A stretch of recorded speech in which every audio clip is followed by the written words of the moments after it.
السلام علیکم ورحمۃ اللہ وبرکاتہ۔ نحمده ونصلی علی رسوله الکریم، اما بعد۔ قال اللہ تبارک وتعالی فی محکم تنزیلہ ان اللہ وملائکتہ یصلون علی النبی یا ایہا الذین آمنوا صلوا علیہ وسلموا تسلیما۔ تمام تعریفات، تسبیحات، تمجیدات اور کل ستائش اللہ وحدہ لا شریک لہ کے لیے لائق اور زیبا ہے، اور ساتھ ہی محمد الرسول اللہ صلی اللہ علیہ وسلم پر بے شمار درود و سلام ہو۔ رسول صلی اللہ علیہ وسلم پر درود بھیجنا ایمان کا جز ہے اور خیر و برکت کو سمیٹنے کا باعث بھی ہے، اور جو کوئی اس سے اعراض کرے اس کے لیے تباہی ہی تباہی ہے، اور ایسا بدبخت اپنے آپ کو ہلاکت میں ڈالنے والا ہے۔ درود پاک درجات کی بلندی، گناہوں کا کفارہ اور شفاعت مصطفیٰ صلی اللہ علیہ وسلم کا راستہ ہموار کرنے والا انمول تحفہ ہے۔ غموں سے نجات کا نسخہ ہے، مگر درود پاک کے الفاظ کا مسنون ہونا بھی ضروری ہے، یعنی جن الفاظ کے ساتھ درود پاک وارد ہوئے ہیں صحیح احادیث میں، انہی الفاظ کے ساتھ درود کو پڑھا جائے۔ اب اگر کوئی شخص ان تمام باتوں کو مد نظر رکھتا ہے اور پھر اللہ کے رسول صلی اللہ علیہ وسلم پر درود پاک پڑھتا ہے، اللہ کے رسول صلی اللہ علیہ وسلم پر درود بھیجتا ہے، تو ایسے لوگوں پر فرشتوں کا نزول ہوتا ہے اور وہ ان کے درود لینے کے لیے حاضر ہوتے ہیں، پیش ہوتے ہیں، اور پھر وہ ان کا درود اللہ کے رسول صلی اللہ علیہ وسلم تک لے کر جاتے ہیں، اللہ کے رسول صلی اللہ علیہ وسلم کو پہنچاتے ہیں۔ اس بارے میں دو صحیح حدیثیں آپ کے سامنے پیش کر رہا ہوں۔ پہلی حدیث سنن نسائی میں موجود ہے کہ عبداللہ بن عباس، اسی طرح عبداللہ بن مسعود رضی اللہ تعالی عنہ سے روایت ہے کہ رسول صلی اللہ علیہ وسلم نے فرمایا: ان للہ ملائکۃ سیاحین فی الارض، کہ اللہ تعالیٰ نے میری امت کے لوگوں کے لیے فرشتے مقرر کیے ہیں۔ وہ کس قسم کے لوگ ہیں جن کے لیے فرشتے مقرر کیے ہیں؟ فرمایا: یبلغونی من امتی السلام، یہ وہ لوگ ہیں جن کے لیے فرشتے مقرر ہوئے ہیں جو مجھ پر درود اور سلام پڑھتے ہیں، پھر وہ ان درود کو اور ان سلام کو مجھ تک پہنچاتے ہیں۔ اسی طرح ابو ہریرہ رضی اللہ تعالی عنہ سے مروی حدیث میں ہے کہ رسول صلی اللہ علیہ وسلم نے فرمایا: لا تجعلوا بیوتکم قبورا، تم اپنے گھروں کو قبرستان نہ بناؤ۔ کیا مطلب؟ یعنی وہاں پر تلاوت کیا کرو، گھر میں اللہ کا ذکر و اذکار کیا کرو، درود شریف پڑھا کرو، اور پھر ساتھ یہ بھی فرمایا کہ وَلَا تَجْعَلُوا قَبْرِي عِيدًا، دیکھو میری قبر کو میلہ گاہ نہ بنانا کہ بار بار میری قبر پر آ رہے ہو، بار بار میری قبر کے چکر لگا رہے ہو، میری قبر کو عیدگاہ نہ بنانا، بلکہ فرمایا وَصَلُّوا عَلَيَّ، بلکہ ایسا کرو مجھ پر تم درود بھیجو، جہاں پر بھی تم ہو وہیں پر بیٹھ کر تم مجھ پر درود بھیجو۔ فَإِنَّ صَلَاتَكُمْ، اس لیے کہ تمہارا درود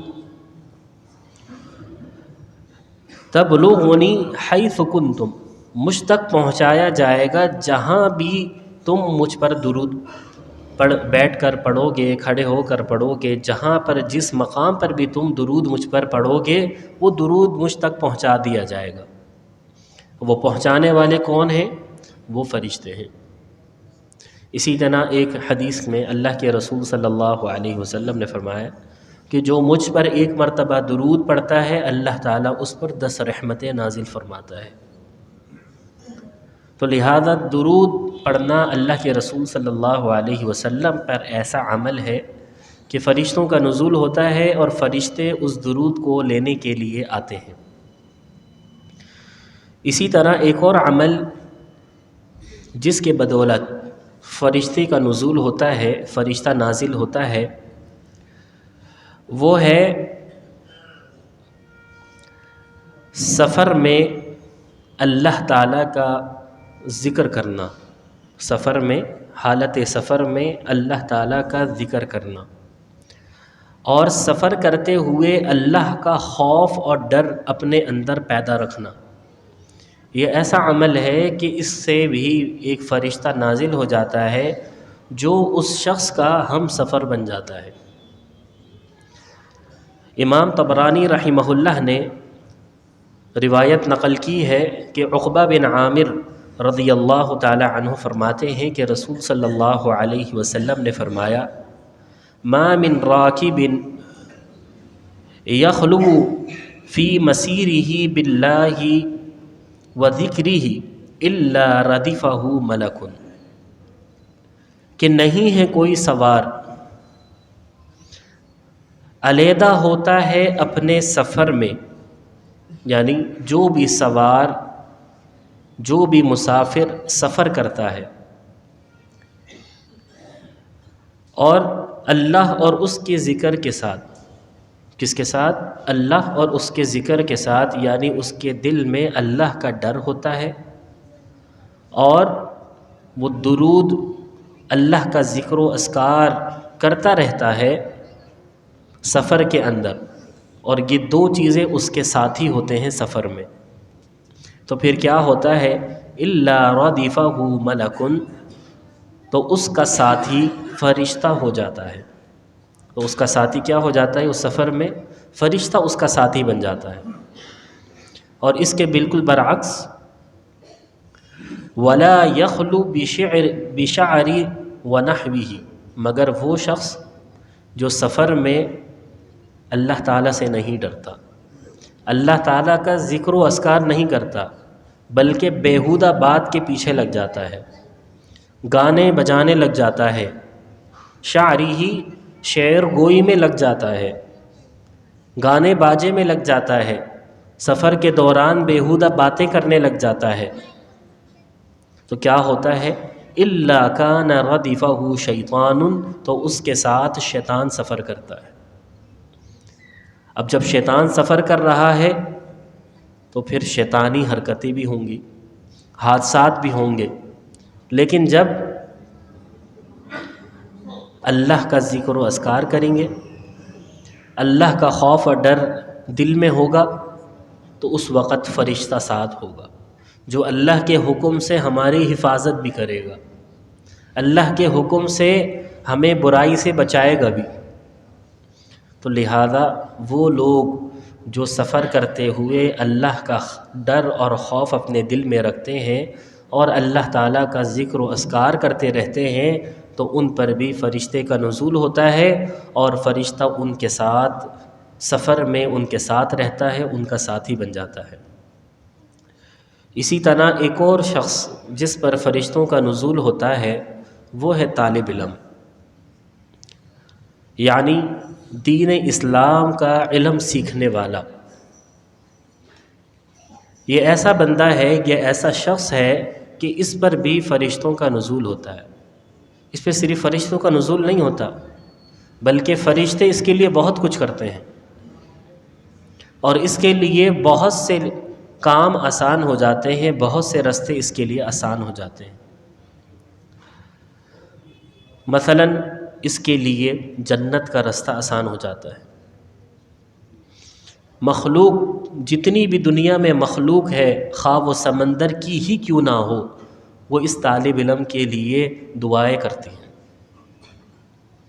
اور فرشتے کیا کرتے ہیں؟ فرشتے اس کے لیے نازل ہوتے ہیں اور وہ ایک خاص کام کرتے ہیں اس کے لیے۔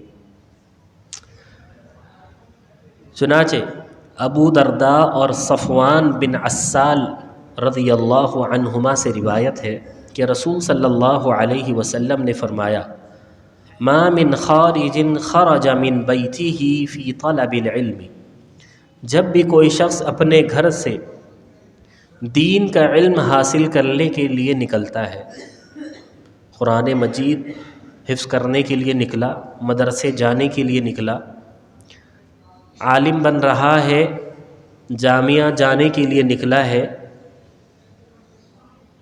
علم حاصل کرنے کے لیے نکلا ہے، الا وضعت له الملائکۃ اجنحتہا،